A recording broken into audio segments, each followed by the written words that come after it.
greetings. I'm Janet Booth, a professional astrologer from West Hartford, Connecticut, and welcome to my program on astrology called Looking Up. We're starting a new year, 2019, and if you remember a little bit about numerology, the 1 and the 8 of 2018 added to a 9, and when we add 9 to any number, you get that number. So 2 with the 18 gave us a 2-year in 2018. In 2019, we have the 9 with the 1 and the 2. So that is a 3, and it's a universal 3-year. Now, when we take a month into consideration, we add the month number in there, and that's going to take our 3-year, and it's going to be a 4 vibration for January. Well, 3 is generally considered pretty pleasant. It's a number like we see in a triangle. And if you think of a 3-legged stool or a 3-legged tripod, it has stability to it and almost like a harmony, a balance. Then the 4-year is more like things being squared away, or even like cross purposes, the 4 points on a compass. 4 is generally considered takes some work, on the difficult side. So I've called this episode Jumpy January, and I know back in 2017 in June we had Jumpy June. I thought, well, should I use that alliteration again? I go, why not? If it's a jumpy month, it's a jumpy month. What are you going to do? So I don't want to sound like I'm really contradicting what I've said before, but when we had the November 2018 show about Jupiter in Sagittarius, we talked about hope and optimism and all the great things that Jupiter would be bringing in for us for 2019. And when we did the December 2018 show called 2019 Rekindling Hope, it was along that theme of how the Jupiter in Sagittarius brings us hope, and I hope that we do rekindle hope in 2019.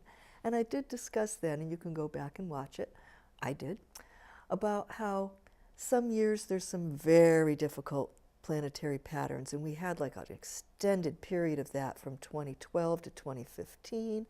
And you know, there's stuff that planets can do, like when they line up across from each other, it can be very difficult. If they make the T pattern, very difficult. But sometimes we even just get the 90-degree, and it's pretty difficult. So we don't have the worst of the worst in 2019, but we do have some very challenging energy to deal with. And I also mentioned how some years have a Venus retrograde and a Mars retrograde. We had both of those in 2018, and we have neither in 2019. So there are some things to look forward to in 2019 as being probably easier in some ways than things may have been for a little while. That said, within the context of it's not the worst of the worst, still the hardest thing that we have in 2019 gets going right off the bat. And that's why I've called this Jumpy January. So let's dig in and look at what's going on here.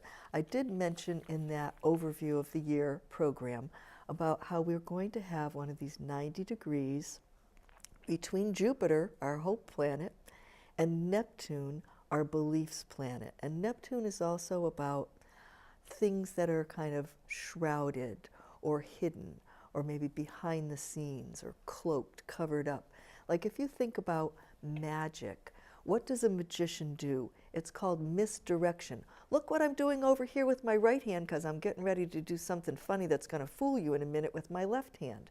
So I used to date a magician, so I know some of their tricks. And we see that kind of thing now even in the Trump administration where, you know, if he doesn't like the news of the day, he's going to try to tweet up something about something else, or, you know, make a new news story by doing something crazy like he's wont to do. So that's a very Neptunian kind of thing. Jupiter, on the other hand, is very out in the open, the biggest planet. It rules the sign of things far and wide, Sagittarius. So when we have these two influences kind of banging heads, we're going to find Jupiter tries to pry the lid off of what's been covered up by Neptune. And they're both very strong because each is in the sign that it rules. Jupiter rules Sagittarius where it's traveling. Neptune rules Pisces where it's traveling. It's about halfway through that sign. It takes a long time to go through there. So one of the hardest things will probably be this year's square, because, you know, back before we discovered Neptune, Jupiter used to be the ruler of Pisces, so it already has a sort of affinity with that sign. And think, like, Neptune going through Pisces sounds kind of fishy, doesn't it? And I think what we've got here is the archer, instead of spear fishing, it's arrow fishing. It's going to shoot that arrow at something. So what I didn't talk about when I went in the major overview of the year was that while we have Neptune and Jupiter in this 90 degrees, there's also a less powerful version of something nearly as aggravating and irritating, the half square, or you can also have a square and a half. So picture you've got, I can't even hardly show this to you. Okay, you've got the square between Jupiter and Neptune, and then beyond Neptune over here, at a half square, we've got Uranus, and it's doing the square and a half to Jupiter. I probably should have drawn a picture for you. But at any rate, Uranus is the unpredictable factor, craziness. It rules lightning, things that strike out of the blue. And when we have a long term, this half square between Neptune and Uranus, because they're both quite slow, that's been going on since 2017, and it finishes up in 2019. The final two out of those 5 times that it's exact were December 15th of 2018 and then May 1st of 2019. Well, since they're so slow, when we get into January, I mean, middle of December was just the threshold of January. So they're traveling in that relationship as faster Jupiter comes up and connects with both of them. So what we have happening is Jupiter connects with the Uranus piece on the 9th of January and connects with the Neptune piece on the 13th of January. Well, those are 4 days away. That's how close that half square is between Neptune and Pluto. Sorry, get my mouth right. Neptune and Uranus. Now, Neptune will fool you and Uranus will drive you crazy. Now, you probably have also heard me talk about how when planets appear to go through the zodiac opposite their normal motion, called retrograde, and it's just an optical illusion, but a point comes where they appear to slow down to a stop, to reverse and go the opposite way. That stopping point is called a station. Almost think of like a terminal station on a train line. The train pulls in, it waits for passengers to get off and on, it pulls out again in the opposite direction. So these station degrees are where a planet just hangs out at the same point in the zodiac for a while and really wails away at whatever it's touching from there. And this is one of the things that's also happening at the beginning of January, is Uranus comes to that stop at its station on the 6th of January. So it's extra powerful when it's at a standstill, and that might mean either things that we want to do that are unusual and non-mainstream seem to be stymied, because that's one of the better uses of Uranus is, you know, doing something different, maybe vastly different, maybe shockingly different. So that might help us a little bit that Neptune is kind of at a station, but I'm not sure because it could get pretty crazy. And then we're going to also have, you know, that dwarf planet out past Pluto named Eris, named for Mars's bossy sister. That is going to also be at a standstill on the 10th of January. And it has the meanings of chaos and not so much confusion, but things being sort of unpredictable. And Uranus has an unpredictable nature as well. So that would be enough, my friends. That would be enough to have some crazy times. However, I think it's going to get even a whole lot more crazier because, and you may have heard me talk about this before, there's the intersection of the two main orbits that we're involved with. We're on Earth, we go around the sun. While we're going around the sun, we're pulling the moon with us. So there's the Earth-Moon orbit that gives us our moon cycles. Well, actually, the interaction between sun, Earth, moon gives us our moon cycles. So those intersections between the orbits, called the nodes, kind of tell us where we're coming from, where we're heading to. They're like directional indicators. And those nodes shift signs about every year and a half. They go backwards through the zodiac, and we've recently shifted them into Capricorn and Cancer. They're always in opposite signs. So where we're coming from, the south node it's called, is Capricorn. What we're moving toward, the north node, is Cancer. Well, Capricorn is kind of a cold-shouldered sign. It's cut and dried. It wants everybody to obey the rules, and it doesn't have a lot of wiggle room for touchy-feely stuff and sympathy, let's say. But we're supposed to be moving towards Cancer, which is kind of more maternal and nurturing, and it's think of home, nest, mom, apple pie.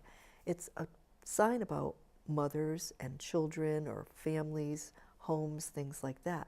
So we may find during the next year plus, as we have this node sign, that we're working towards being less rigid and more caring on an individual level as well as on a societal level. So when we have the node signs, those are the markers of where we have our eclipses. So an eclipse can either be near the south node or an eclipse can be near the north node. And if it's near the south node, it's showing us things that we need to release. If it's near the north node, it's showing what's hard to embrace, but things that we're supposed to go towards. So we do have 2 eclipses in January, which kind of adds to this difficulty about, are we cold-shouldered or are we caring? So the first eclipse is January 5th, and it's a new moon eclipse. And that means it's time for new beginnings, and it is also in that Capricorn sign near the south node of we're supposed to be getting rid of our hard edge. And not only that, but we are going to have Saturn, the ruler of Capricorn, very close to the sun and moon at this new moon. It's about 3+ degrees away. Well, out of 360, that is darn close. So what we're looking at here is a time for us to examine our rules and our sort of laws, we might say, or how things are structured. Government is very much about Capricorn and Saturn. And it occurs to me that the early January timeframe, I think the 3rd is the date, is when the new Congress convenes. And that's when we're going to have like a new sheriff in town, Nancy Pelosi, or the opposition party, the Democrats, are taking over half of the houses of Congress. So we've got representatives being in the Democratic hands and the Senate still being in the Republican hands. And they're going to come in during this sort of precarious, almost volatile time, Uranus motionless, which means if we want to have reform, which is a big Uranian principle, and also Uranus relates to the masses, kind of the people as a whole. And what do we call the House of Representatives? We call it the People's House. Maybe we say that about the whole Congress, I'm not sure. But at any rate, it's sort of like a turning point for the people, for the masses. And not that it's quite revolutionary, but it's a very important turning point. So we have that coming in with Jupiter that wants to bust things open or make big changes. Now, they won't be able to make big changes right away, but perhaps they'll have the opportunity to make some big changes across the course of those 2 years that start at that point in early January. Now, when I mentioned how there are these nodes, they're always an axis exactly across from each other, and when we have this new moon, we're going to have, well, it's not that close to this axis, so skip that. It's in the neighborhood, but not right on it. Okay, the nodes are very much interacting with that Jupiter-Neptune square. The south node is halfway in between them. And then we have square and halves coming from Uranus. Actually, Uranus is making a T-square with the nodes, or the nodes are faster. We should say the nodes are making a T-square with Uranus. T is for a turning point. It's almost like you're coming down the road of life and you hit the T intersection and you can't keep going the way you've been going because the road is out. So you have to make a decision and go one way or the other. So with that, Uranus is the push for making the turning point. And it says we've got to do something that breaks with tradition and goes in a new direction, more in tune for the masses is how I would say that. But it's such like a little tangled, gnarly knot of the half squares, the square and a halves, the squares, and the only real opposition is the natural one from the nodes. So I look at this eclipse as being a major shifting point for a lot of things that are going on about truth and belief. It may also have something to do with religions. I don't know, I think the Catholic Church has been dealing already a lot with what went on with the priest scandal, so it's probably not going to be that. You know, I was thinking about how these three important planets, Jupiter, Neptune, Uranus, and what are the key words that go with each, and we could kind of pick some from each of those, like Chinese food, one from column A, one from column B, one from column C. But Neptune's very related to everything health-wise, and particularly what we can't see, working on the invisible, like molecular, bacteria, virus level. Also rules drugs, whether they're prescription or street drugs, or when we talk about like the opioid crisis is something I mentioned before when we looked at Neptune and Uranus. And it's also the planet about those who are suffering. And we had mentioned in a prior show also about the refugees that are coming in the caravans from South America. But long distance travel like that, even if it's on foot, is a Jupiter thing. So we've had the suffering people coming a long distance. Then some weird things have been happening with them, like including family separation. Well, separation is a Uranus-related factor. Uranus rules everything unusual, non-mainstream. It's related to inventions, it's related to freedom, and it's related to electricity. So I was thinking about those two when they interact badly, Neptune and Uranus. You could get things with electricity and oceans or oil, and you know, BP had that Deepwater Horizon platform explosion, Uranus's explosions in the ocean, which is ruled by Neptune. And when that happened back in, I want to say it was 2011. I looked that up, but I'm not sure. But I went back to see what was going on with Neptune and Uranus. They were in the signs that each other rules. So Uranus was in Pisces, ruled by Neptune. Neptune was in Aquarius, ruled by Uranus. So that's sort of sharing back and forth of the energies called mutual reception. And that ended up having a lot of difficulty. And what was something else? Jupiter came through Pisces at that time.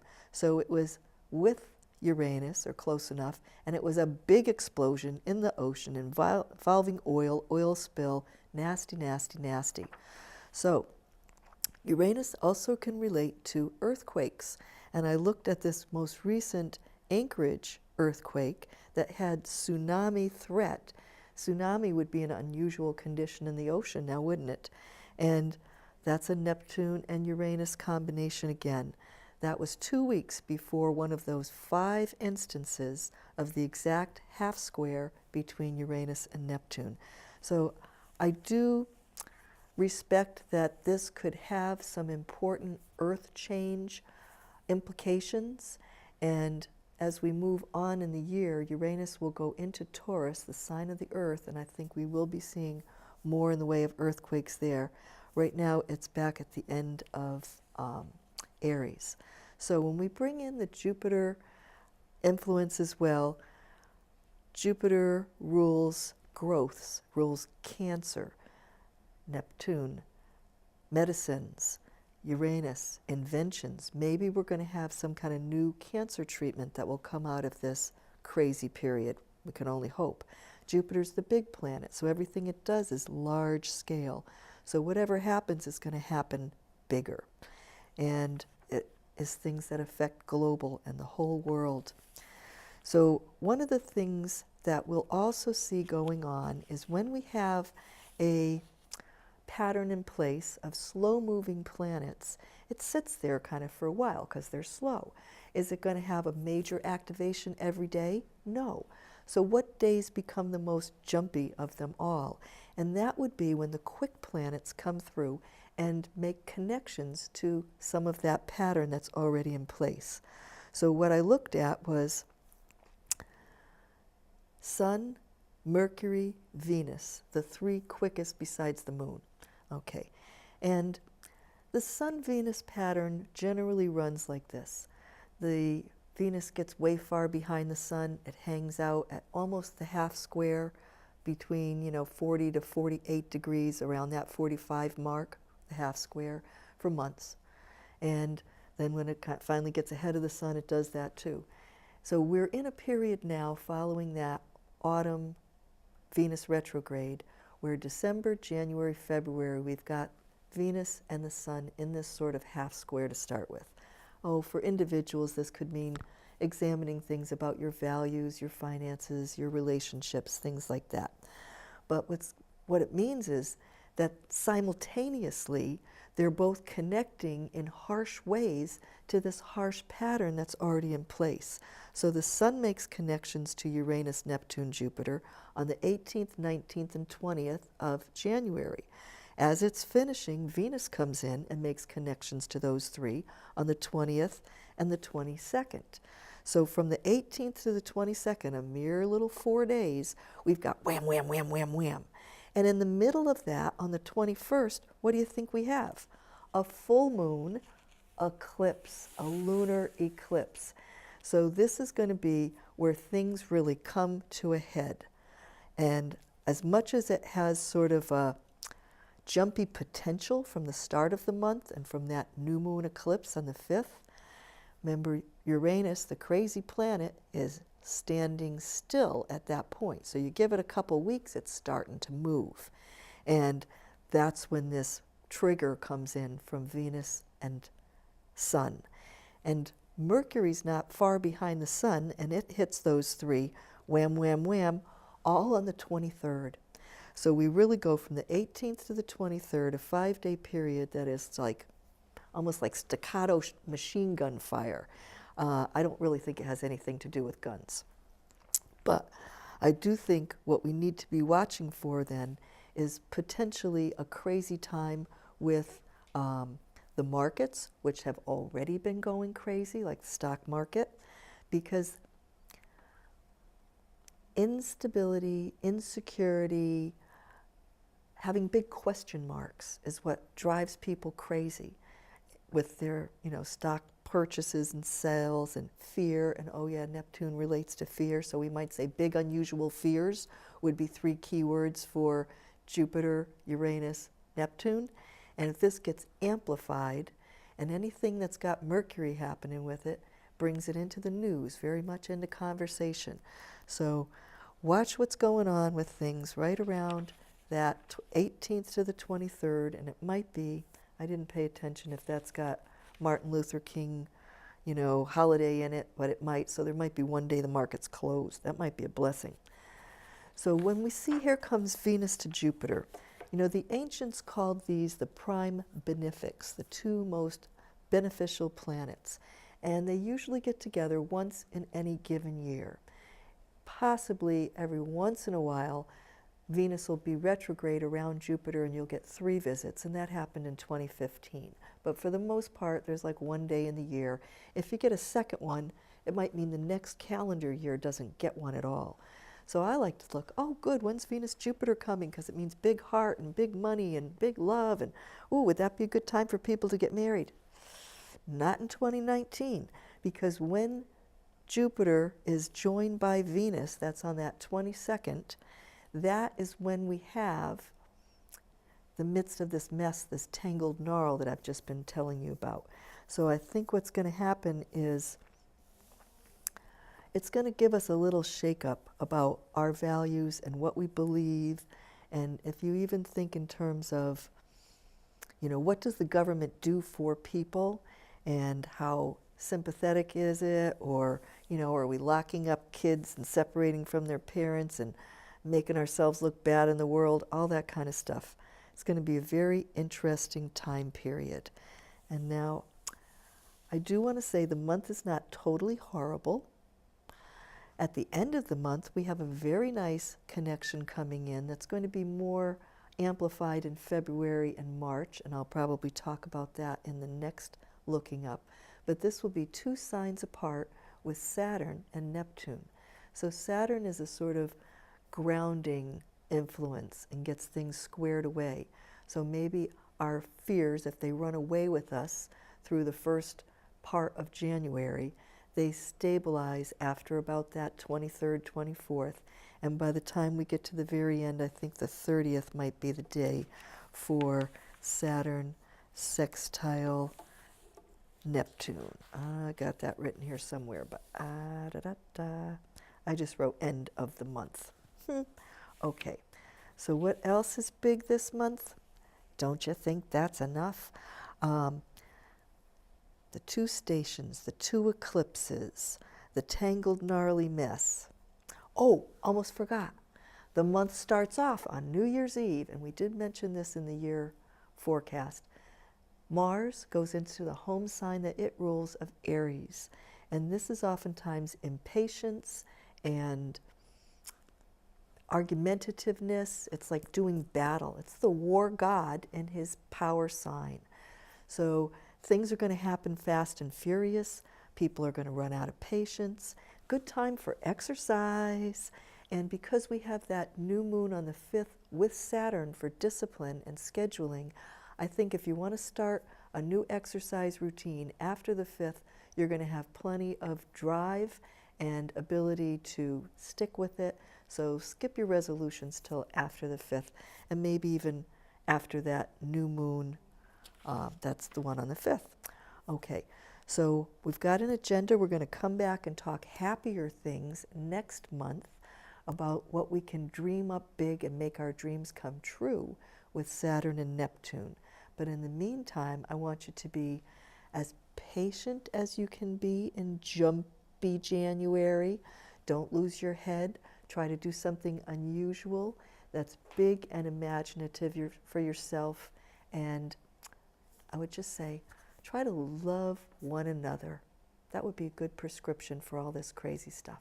See you next time on Looking Up.